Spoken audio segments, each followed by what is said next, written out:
আজকে জ্বালানি তেলের অভাব, যখন এই সমালোচনা যারা করেছিল, এই বিএনপি এরাই তো করেছে, কত কথা বলেছে, জামাত বলেছে। তা এখন পাইপলাইনে কেন তেল আনলাম ভারত থেকে? ওই পাইপলাইনে নাকি আমি তেল গ্যাস সব দিয়ে দেব। এখন হাড়ে হাড়ে টের পাচ্ছে না আমি কি তেল এনেছিলাম না তেলটা দিয়ে দিয়েছি। এখন ওই তেলের উপরই তো ভরসা। ভারতে গালি দিয়ে চিকেন নেক করবে, সেভেন সিস্টার দখল করবে, লম্বা লম্বা কথা যারা বলেছিল, আজকে সে ভারতের কাছে তেল ভিক্ষা চেতে হয়, চাল ভিক্ষা চেতে হয়, সার ভিক্ষা চেতে হয়। কেন? বিদ্যুৎ চাইতে হয়। আমরা বিদ্যুৎ আমদানি কেন করলাম সেটা নিয়ে সমালোচনা। আমি পাইপলাইনে তেল কেন আনলাম সমালোচনা।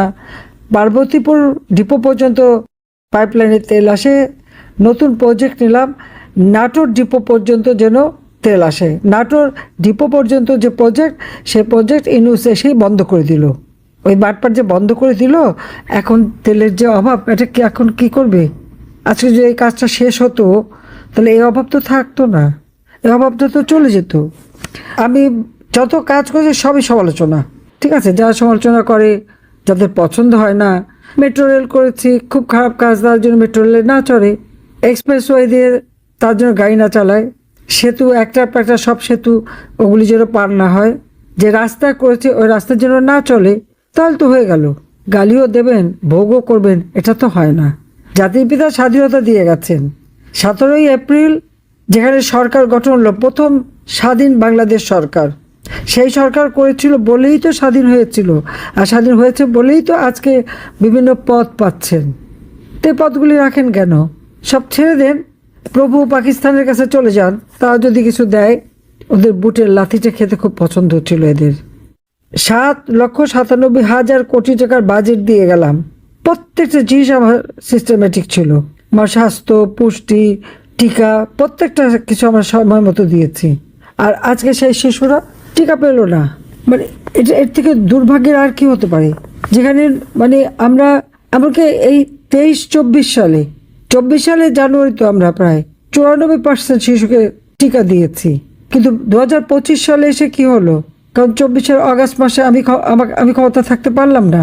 2025 সালে সেই টিকা নেমে গেল মাত্র 56%-এ। কেন এভাবে নেমে যাবে? কেন টিকা পাবে না শিশুরা? এই টাকা গেল কোথায়? কার পকেটে গেল? আমরা নাকি মানি লন্ডারিং করছি, এই টাকাগুলি কোথায়? তাদের সেই হিসাবটা দিতে হবে। আমি প্রতি ঘরে ঘরে বিদ্যুৎ দিয়েছি, আজকে বিদ্যুৎ নাই কেন? কোনো কোনো এলাকায় 24 ঘন্টা বিদ্যুৎ থাকে না। গ্যাস, বিদ্যুৎ কোনো অভাব তো রাখিনি, কিন্তু যে কটা কাজ করেছি সে কটাই সমালোচনা। পরিকল্পিতভাবে ইচ্ছা করে এই সমালোচনাগুলি করা হয়েছে মানুষকে বিভ্রান্ত করার জন্য। আর কি কি অদ্ভুত আমাদের দেশের কিছু মানুষ, তারা কিন্তু ঠিকই বিভ্রান্ত হয়ে গেছে। আজকে অবস্থাটা কি? বিদ্যুৎ কেন্দ্র বন্ধ, বিদ্যুৎ পায় না। আমরা কোভিডের সময় যেখানে বিনামূল্যে ভ্যাকসিন দিলাম, ওই কোভিডের সময়ও কিন্তু শিশুদের টিকা দেওয়া কিন্তু বন্ধ করিনি, শিশুদের টিকা দিয়েছি। আর আজকে কেন তারা পাবে না? আজকে কেন মায়ের কোল খালি হবে? সে জবাব দিতে হবে। ওই বাটপার ইউনূস আর খুনি তারেক, দুজনকে জবাব দিতে হবে দেশের মানুষের কাছে। এবং শিশু হত্যার দায় তাদের নিতে হবে। আজকে শিশু যখন মারা যায়, তারেক মেয়ে নিয়ে সিনেমা দেখতে যায়, আর মেয়ে বউ নিয়ে আবার থিয়েটারও দেখে, আবার বিয়েও খায়। চমৎকার! আবার কেউ তো বিয়েও দেয়, মেয়ে বিয়েতে খুব ঘটা করে দেয়। আর এই যে মানুষগুলি মারা যাচ্ছে, এদিকে কোনো নজর নাই। সাধারণ মানুষ আছে কেঁদে ফেরে। আজকে বিদ্যুৎ কেন্দ্র কেন বন্ধ হলো, সে জবাব দিতে হবে। আমি যেখানে প্রতি ঘর আলোকিত করেছিলাম, ওই বাটপার ইউনূস আর তার দোসর তারেক এসে আজকে প্রত্যেকটা ঘর অন্ধকারে নিমজ্জিত করেছে। শুধু অন্ধকার না, সারা বাংলাদেশকে আলোকিত করেছিলাম বিশ্ব দরবারে, আজকে বাংলাদেশকে অন্ধকারে ফেলে দিয়েছে। কৃষক 1,62,00,000 কৃষককে কৃষি কার্ড দিয়েছি আমি, 1,62,00,000 প্রকৃত কৃষক। আজকে গাড়ি বাড়িওয়ালা মানুষকে নতুন লুঙ্গি, নতুন গেঞ্জি পরিয়ে সাজিয়ে এনে কৃষক বানিয়ে তার হাতে কৃষি কার্ড দেয়। আরে কার্ডে 120 টাকা না 220 টাকা, কি জানি একটা অঙ্ক। ওটার জন্য একেবারে আলাউদ্দিনের চেরাগ হয়ে গেল রাতারাতি। সেই কৃষক হাতে কার্ড পাওয়ার সাথে সাথে সে এত বড় লোক হয়ে গেল, সেটা বলতে চায়? নাকি বলবে যে, সত্যি কথাটা বলবে যে না, এরকম অর্থশালী বিত্তশালীর হাতেই কৃষি কার্ড তুলে দিয়েছে? মানুষের সাথে ধোকাবাজি, ভাওতাবাজি কেন? কিসের জন্য? সারের অভাব, আমরা নতুন সার কারখানা পলাশে অল্প গ্যাসে অধিক পরিমাণ সার পাওয়া যাবে। প্রত্যেকটা সার কারখানা, 5টা সার কারখানা বন্ধ হয়ে গেছে। বিদেশ থেকে সারও কিনতে পারছে না। কৃষক আজকে চাষ করবে কোথায়? সেচ দিতে পারে না। হাহাকার কৃষকের, উৎপাদিত পণ্য বাজারজাত করতে পারে না। তারা কষ্ট করে ফসল উৎপাদন করেছে, ওই যে আলু উৎপাদন করে হাটে নিয়ে আসছে, বিক্রি করতে পারে না। 1 মণ আলুর দাম মাত্র 120 টাকা ওঠে। তার তো আসা যাওয়ার খরচাটাও ওঠে না। আওয়ামী লীগ আমলে এরকম তো ছিল না। কৃষকের ঘরে সার পৌঁছে গেছে, উৎপাদিত পণ্যের ন্যায্য মূল্য তারা পেয়েছে, বাম্পার ফলন হয়েছে, বিক্রি করতে পারে না। সরকার থেকে এসে এই আলু কিনে আমরা যে বিনা পয়সায় যাদেরকে চাল দিতাম, যারা একেবারে হতদরিদ্র বা কাজ করতে পারে না, আমরা সেখানেও আলু দিয়েছি তাদেরকে, ট্রাকে করে বিক্রি করা যেন কৃষক তার উৎপাদিত পণ্যের ন্যায্য মূল্য পায়, সেটা আমরা নিশ্চিত করেছি। বর্গা চাষিদের বিনা জামানতে কৃষি ঋণও আমরা দিয়েছি। আজকে স্নাইপার রাইফেল কোথা থেকে আসলো, কিভাবে আসলো, সেটা তদন্ত করতে হবে। আমি তদন্ত কমিশন গঠন করেছিলাম হাইকোর্টের বিচারপতি দিয়ে। ইউনূস সেই তদন্ত কমিশনকে কাজ করতে দেয় নাই। কেন দেয় নাই আজকে সেটাই। আবু সাইদ যখন মারা গেল, তারপরেই তো আমি 18 জুলাই তদন্ত কমিশন করলাম, প্রজ্ঞাপন দিলাম। ইউনূস এসে বন্ধ করে দিল। বন্ধ করেছে কেন? কারণ সমস্ত হত্যাকাণ্ডগুলি তারা করেছে। আর তাদের দোষ হলো জামাত, শিবির, বিএনপি, ছাত্রদল, যুবদল, এরাই তো করেছে। কাজে আমাদের স্পষ্ট কথা জাতির সামনে তুলে ধরতে হবে। এই স্নাইপার রাইফেল কীভাবে বাংলাদেশে এসেছে, কারা ব্যবহার করেছে, সেগুলি তদন্ত করতে হবে। কারণ এই 14 জুলাই 15 জুলাই থেকে যে সমস্ত হত্যাকাণ্ড এবং অগ্নিসন্ত্রাস করেছে, তাদের সবাইকে দায় মুক্তি দিয়ে দেওয়া হয়েছে। কারণ তারা অপরাধী। সব অপরাধীদের দায় মুক্তি। সমস্ত মামলা আওয়ামী লীগের বিরুদ্ধে। কাজে সমস্ত মিথ্যা মামলা প্রত্যাহার করতে হবে এবং এই সমস্ত মিথ্যা মামলা প্রত্যাহার করতে হবে। সকল নেতা কর্মীদের মুক্তি দিতে হবে। চাল, ডাল, তেল, লবণ সহ নিত্য প্রয়োজনীয় জিনিসের দাম কমাতে হবে। সাধারণ মানুষের ক্রয় ক্ষমতার আওতায় আনতে হবে। যত বন্দর, শিল্প, কলকারখানা বন্ধ করে শ্রমিকদের কাজের ব্যবস্থা করতে হবে। আজকে শ্রমিকরা বেকার, প্রোডাকশন কমে গেছে। এমনকি গার্মেন্টস প্রোডাকশন পর্যন্ত রপ্তানি 50%-এর নিচে কমে গেছে। বেকার যুবক সংখ্যা বেড়ে গেছে। আমার সময় বেকারত্ব মাত্র 3% ছিল, অনলি 3%। কোভিড হওয়ার সময় বেড়ে 5% হয়। আজকে লক্ষ লক্ষ যুবক বেকার, তাদের কাজ নেই। প্রাইভেট ব্যাংকে প্রতি বছর 2 থেকে 3 লাখ যুবক চাকরি পেত। আজকে সেই কর্মসংস্থানের পদ বন্ধ। কাজে সমস্ত বন্ধ কলকারখানা খুলে দিতে হবে। ব্যাংকের অরিজিনাল মালিক যারা করেছিল তাদের হাতে দিয়ে ব্যাংকগুলি আবার চালু করাতে হবে। সার, বীজ সহ কৃষি পণ্য কৃষক যাতে সহজলভ্য হয় তার ব্যবস্থা করতে হবে। আমি 2,62,62,00,000 কৃষকরে আমি কৃষি কার্ড দিয়েছিলাম। সাধারণ যে কৃষক, তাদের উৎপাদিত পণ্যের মূল্য, ন্যায্য মূল্য যাতে পায় সেই ব্যবস্থা করতে হবে। এবং সাধারণ মানুষ আজকে নিরাপত্তা না ঘরে নিরাপদ, না বাইরে নিরাপদ। প্রত্যেক মানুষের জীবনে নিরাপত্তা দিতে হবে এবং নারীদের উপরে নির্যাতন বন্ধ করতে হবে। নারীদের অধিকার ফিরিয়ে দিতে হবে। নারীরা যে অধিকার আমি দিয়েছিলাম সেই অধিকার কেড়ে নেওয়া হয়েছে। কাজে সেই নারী অধিকার আবার নিশ্চিত করতে হবে। সরকারি, সামরিক, পুলিশ বিভিন্ন জায়গায় যাদের চাকরি খেয়েছে প্রত্যেকের চাকরিতে পুনর্বহাল করতে হবে। কারণ তাদের অপরাধটা কি? তাদেরকে যেটা হুকুম দেওয়া হয়েছে সেটা করেছে। এখানে তাদের চাকরি যাওয়ার তো কোনো কথা না। কাজে তার প্রত্যেকের চাকরি পুনর্বহাল করতে হবে। আজকে দিন মজুরদের হাহাকার, কাজ নাই। রিক্সাওয়ালা যেটা কামাই করে সেটাতে একবেলা খেতে পারে না। আজকে হকাররা এমনিতে ব্যবসা বাণিজ্য না, এমনিতে খেতে পারে না, সে হকারদেরও উৎখাতের নামে আজকে তাদের উপরে নির্যাতন। কেন তাদেরকে এখন উৎখাত করবে? যখন অর্থনৈতিক অবস্থা এত খারাপ, যখন তারা জীবন চালাতে পারে না, ওই হকারগিরি করে তারা কিছু টাকা পায়, নিজের পরিবারকে খাবার দেয়। আজকে তাদেরকে উৎখাত কিসের জন্য? বিউটিফিকেশন।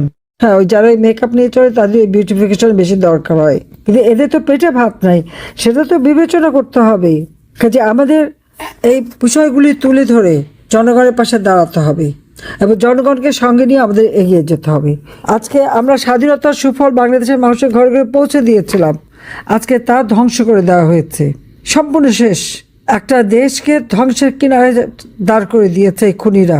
কাজে এদের হাত থেকে গণতন্ত্র উদ্ধার করা, জনগণের অধিকার প্রতিষ্ঠা করা, নারী ক্ষমতায়ন নিশ্চিত করা এবং দেশের মানুষের নিয়ন্ত্রণ। এমনকি মসজিদ, মাজার শরীফ না হলেও প্রায় 2-3 হাজার মাজার ভেঙে ফেলেছে।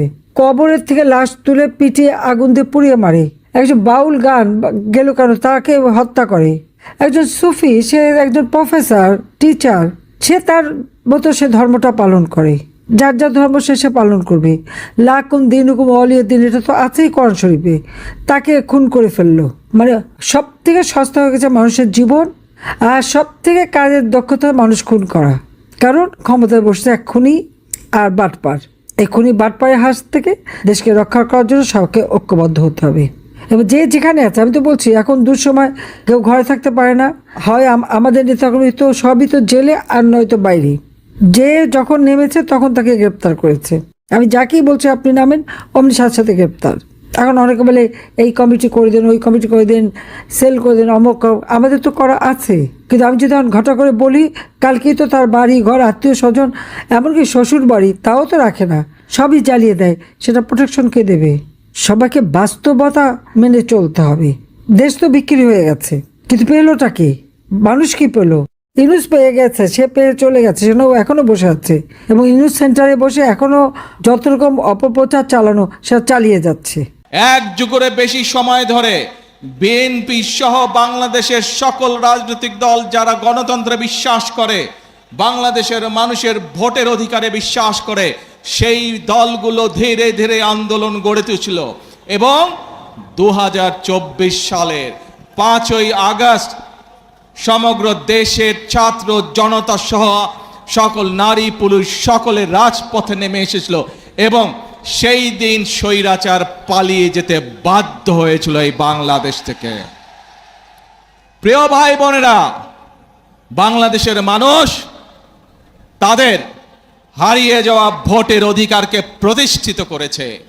বাংলাদেশের মানুষ তাদের কথা বলার অধিকার যা কেড়ে নেওয়া হয়েছিল এক যুগের বেশি সময় ধরে, সেই অধিকারকে আবার বাংলাদেশের মানুষ প্রতিষ্ঠিত করেছে। প্রিয় বগুড়াবাসী, বাংলাদেশের মানুষ দেখেছিল সেই এক যুগ সময় ধরে যখন মানুষের ভোটের অধিকার ছিল না, কথা বলার অধিকার ছিল না, আমরা দেখেছিলাম কিভাবে দেশে কথা বলেছিল উন্নয়নের, কিন্তু উন্নয়নের নাম করে, মেগা প্রজেক্টের নাম করে কিভাবে সেদিন মেগা দুর্নীতি করা হয়েছিল। বাংলাদেশ থেকে এই দেশের মানুষের লক্ষ লক্ষ কোটি কোটি টাকা কিভাবে বিদেশে পাচার হয়েছে দেশের মানুষ দেখেছে সেটি। প্রিয় ভাই বোনেরা, বিগত ফেব্রুয়ারি 12 তারিখে এই দেশের মানুষ তাদের ভোটের অধিকারকে প্রয়োগ করেছে। যেই অধিকার কেড়ে নেওয়া হয়েছিল, ভোটের অধিকার প্রয়োগ করার মাধ্যমে বাংলাদেশের মানুষ রায় দিয়ে দিয়েছে যে দেশের মানুষ কাদেরকে দেশের দায়িত্ব আগামী 5 বছর দিতে চায়। এবং 12 তারিখের নির্বাচনে বাংলাদেশের মানুষ পরিষ্কারভাবে বাংলাদেশ জাতীয়তাবাদী দলকে আগামী 5 বছর দেশ পরিচালনা করার দায়িত্ব দিয়েছে। প্রিয় ভাই বোনেরা, নির্বাচন হয়েছে। নির্বাচনের আগে দিয়ে আমরা বলেছিলাম দেশের মানুষকে যে কিভাবে আমরা যদি দায়িত্ব দেয় দেশের মানুষ, তাহলে আমরা কিভাবে দেশ পরিচালনা করব। আজকে এই বগুড়ার গাবতলীতে আমরা ফ্যামিলি কার্ড বিতরণ করে এসেছি। দেশের মানুষের সামনে প্রতিশ্রুতি দিয়েছিলাম যে বিএনপি যদি সরকার গঠন করতে সক্ষম হয় আল্লাহর রহমতে, তাহলে এই দেশের মায়েদেরকে স্বাবলম্বী করার জন্য আমরা ফ্যামিলি কার্ড চালু করব। সেই প্রতিশ্রুতির কাজ, আমরা প্রতিশ্রুতি বাস্তবায়নের কাজ সরকার গঠন করার সাথে সাথে আমরা শুরু করেছি। প্রিয় ভাই বোনেরা, শুধু তাই নয়, এইখানে এই মঞ্চে দাঁড়িয়ে আমি বলেছিলাম আপনাদের, এরকম হাজার হাজার মানুষের সামনে আমি বলেছিলাম বিএনপি যদি সরকার গঠন করতে সক্ষম হয় তাহলে আমরা দেশের কৃষক ভাইদের পাশে দাঁড়াবো এবং কৃষক ভাইদেরকে, মা বোনদেরকে যেমন ফ্যামিলি কার্ড দেব, কৃষক ভাইদেরকে আমরা কৃষক কার্ড পৌঁছে দেব। প্রিয় ভাই বোনেরা, সেই কাজেরও বাস্তবায়ন আমরা শুরু করছি পর্যায়ক্রমিকভাবে। শুধু তাই নয়, এই মঞ্চে দাঁড়িয়ে আমি আপনাদের সামনে বলেছিলাম বাংলাদেশ জাতীয়তাবাদী দলের পরিকল্পনা ছিল আমরা যদি সরকার গঠনে সক্ষম হই তাহলে যে সকল কৃষক ভাইদের 10,000 টাকা পর্যন্ত কৃষি ঋণ আছে সেই কৃষি ঋণ সুদ সহ আমরা মওকুফ করব সরকার গঠন করলে। ইনশাআল্লাহ আল্লাহর রহমতে আপনাদের দোয়ায় সেই কাজটিও আমরা সরকার গঠনের প্রথম 10 দিনের মধ্যে ইনশাআল্লাহ সম্পন্ন করেছি, যার ফলে সারা বাংলাদেশে 12 লক্ষ কৃষকের ঋণ মওকুফ হয়ে গেছে সুদ সহ। প্রিয় ভাই বোনেরা, এই যে পাশে বায়তুল হাফিজ জামে মসজিদ, আমরা এই মঞ্চে দাঁড়িয়ে আমি আপনাদের সামনে বলেছিলাম বাংলাদেশ জাতীয়তাবাদী দল বাংলাদেশের মানুষের কাছে প্রতিশ্রুতি দিয়েছে যে সরকার গঠন করতে আমরা সক্ষম হলে পরে এই যে মসজিদ বলেন, এতিমখানা বলেন, এখানে ইমাম সাহেব আছেন, মুয়াজ্জিন সাহেব আছেন, খতিব সাহেব আছেন সহ অন্যান্য ধর্মের যে ধর্মীয় গুরুরা আছেন, তাদের জন্য আমরা সরকারের পক্ষ থেকে সম্মানের ব্যবস্থা করব যাতে এই মানুষগুলো একটু আত্মসম্মান নিয়ে বেঁচে থাকতে পারে। প্রিয় ভাই বোনেরা, আপনাদের দোয়ায় আল্লাহর রহমতে আমরা ইনশাআল্লাহ সেই কাজটি আলহামদুলিল্লাহ বাস্তবায়ন করতে সক্ষম হয়েছি। প্রিয় ভাই বোনেরা, আপনাদেরকে আমরা বলেছিলাম, দেশের মানুষকে বলেছিলাম যে আমরা এই বগুড়ার সন্তান শহীদ রাষ্ট্রপতি জিয়াউর রহমান তার একটি বিখ্যাত কর্মসূচি খাল খনন কর্মসূচি আমরা শুরু করব। কারণ আমরা দেখেছি বর্ষার সময় যে খালগুলো নদীগুলো ভরাট হয়ে যাওয়ার কারণে কিভাবে বর্ষার সময় অনেক এলাকা